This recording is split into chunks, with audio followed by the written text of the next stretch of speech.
के एक और सफर में आप सबका स्वागत है, अभिनंदन है। मैं हैरान हूँ।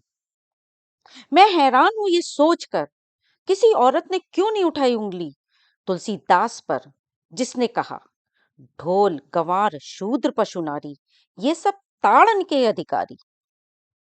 मैं हैरान हूँ किसी औरत ने क्यों नहीं जलाई मनुस्मृति, जिसने पहनाई उन्हें गुलामी की बेड़ियां।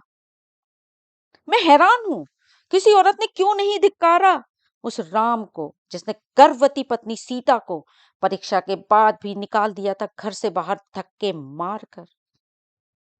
किसी औरत ने लानत नहीं भेजी उन सबको जिन्होंने औरत को समझकर वस्तु लगा दिया था दांव पर। होता रहा नपुंसक योद्धाओं के बीच समूची औरत जाति का चीरहरण महाभारत में। मैं हैरान हूं ये सोचकर किसी औरत ने क्यों नहीं किया संयोगिता अंबा अंबालिका के दिन दहाड़े अपहरण का विरोध आज तक। मैं हैरान हूं कुछ होने के बाद भी क्यों अपना श्रद्धेय मानकर पूजती हैं मेरी माँ बहनें, उन्हें देवता भगवान मानकर। मैं हैरान हूं उनकी चुप्पी देखकर। इसे उनकी सहनशीलता कहूं या अंधश्रद्धा या फिर मानसिक गुलामी की पराकाष्ठा। दोस्तों, ये कविता जिसका शीर्षक मैं हैरान हूं सुप्रसिद्ध कवयित्री महादेवी वर्मा जी की है।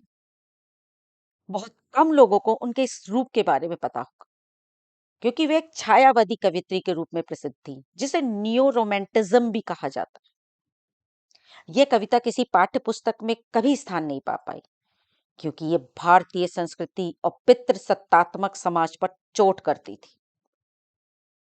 महादेवी वर्मा जी का जन्म फर्रुखाबाद उत्तर प्रदेश में हुआ था। माँ बाप की लाडली की शिक्षा कॉन्वेंट स्कूल में, फिर प्रयागराज के क्रॉसवेथ कॉलेज में हुई। 7-8 या शायद 9 वर्ष की उम्र में इनकी शादी हो गई थी, परंतु वह अपने पति के साथ वैवाहिक जीवन में कभी नहीं रही।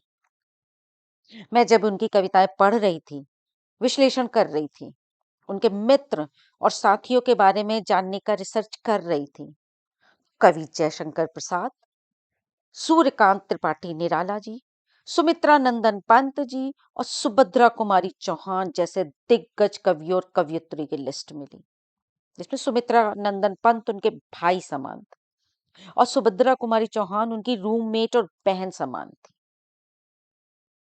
बताते हैं इंदिरा गांधी के साथ भी उनके मीठे संबंध, जवाहरलाल नेहरू की बहन के साथ भी मित्रता थी और स्वतंत्रता संग्राम में भी अपरोक्ष रूप से इनकी भागीदारी रही थी। कवि रविन्द्रनाथ टैगोर का उनके कविताओं पर उन पर काफी प्रभाव था।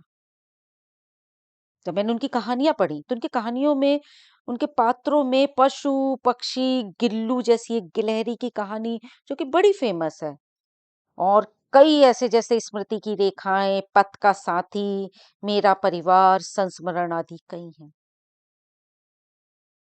कविताओं में प्रसिद्ध जो तुम आ जाते एक बार, मैं नीर भरी दुख की बदली, बीन भी मैं हूं तुम्हारी रागनी भी मैं ही, बताता जा रे अभिमानी, और भी अनेकों अनेक कविताएं प्रसिद्ध हैं। उनकी कलम बहुमुखी प्रतिभा की धनी थी।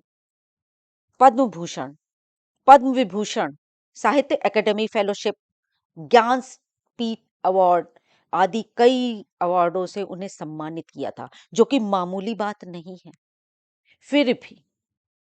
फिर भी जब भी मैं उनकी कविताएं पढ़ रही थी तो न जाने क्यों मुझे ऐसा लग रहा था कि उनके मन का एक कोना कहीं रीता हुआ सा है, खाली है। कविताओं में प्रेम का अनुनय, इंतजार, प्रश्न, उलाहना आदि दिखी। कण कण उर्वर करते लोचन, स्पंदन भर देता सूनापन, जग का धन मेरा दुख निर्धन, तेरे वैभव की भिक्षुक या कहलाऊं रानी, बताता जा रे अभिमानी, जो तुम आ जाते एक बार, कितनी करुणा कितने संदेश पथ में बिछ जाते बन पराग, गाता प्राणों का तार तार, अनुराग भरा उन्माद राग, आंसू लेते वे पथ पकार, जो तुम आ जाते एक बार। ऐसी तमाम कविताओं का उनका संग्रह भरा पड़ा है। 1907 में जन्म, 1915 या 16 में विवाह। विवाह की कोई किसी में कोई डेट लिखी है, किसी में 7 वर्ष उम्र लिखी है, किसी में मैंने 9 वर्ष पढ़ी, इसलिए कहीं सन नहीं लिखा। और 1987 सितंबर में उनकी मृत्यु। इनमें जो 70 साल का जो जीवन था, उनका वैधव जीवन बीता। वो अपने पति के साथ, मैं सोच रही थी कि वो अपने पति के साथ क्यों नहीं रही, या उनके पति उनके साथ क्यों नहीं रहे। क्यों ऐसी परिस्थिति थी? क्या रुकावटें थी? विचारों का विरोधाभास क्या था?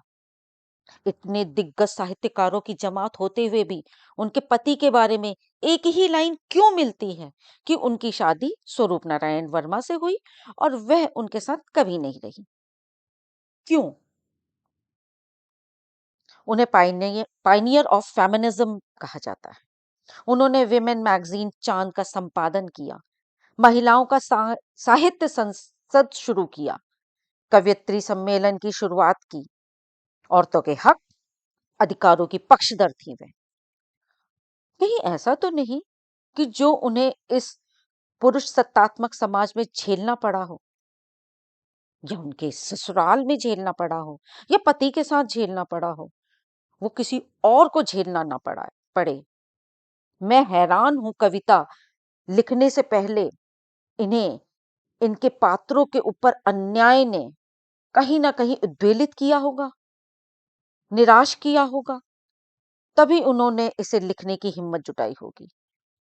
वे हैरान होंगी कि कोई और इन आधी आबादी में से प्रतिकार क्यों नहीं करता। इस कविता से उनके रैशनल या तार्किक या क्रांतिकारी विचार होने का संकेत मिलता है। दोस्तों, कहते हैं हर सफल आदमी के पीछे किसी ना किसी स्त्री का हाथ होता है। तो किसी सफल स्त्री के पीछे किसी पुरुष का हाथ क्यों नहीं? क्यों वह अधिकतर एक बाधा की तरह होता है, जैसा अधिकतर देखा गया है, जैसा इसमें दिख रहा है।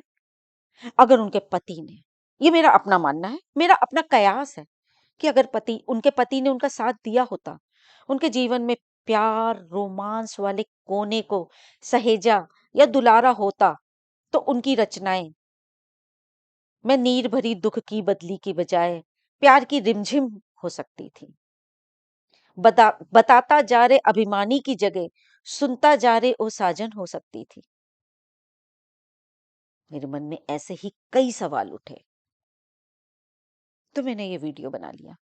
मैं चाहती हूँ हर स्त्री, हर लड़की के मन में ऐसे सवाल उठे, या जरूर उठते होंगे, पर या तो उनमें हिम्मत नहीं होती होगी कहने की, या उनकी हिम्मत तोड़ दी जाती होगी। आज इस डिजिटल युग में मैं हैरान। दोस्तों, ये वीडियो यहीं पे समाप्त होता है।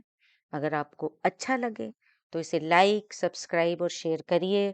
अपने घर की माँ, बहन, बेटियों का ध्यान रखिए, उनका ख्याल रखिए और उनको भी शेयर करिए। और आपके सुझावों का स्वागत है हमेशा। धन्यवाद दोस्तों, फिर मिलेंगे अगले वीडियो में।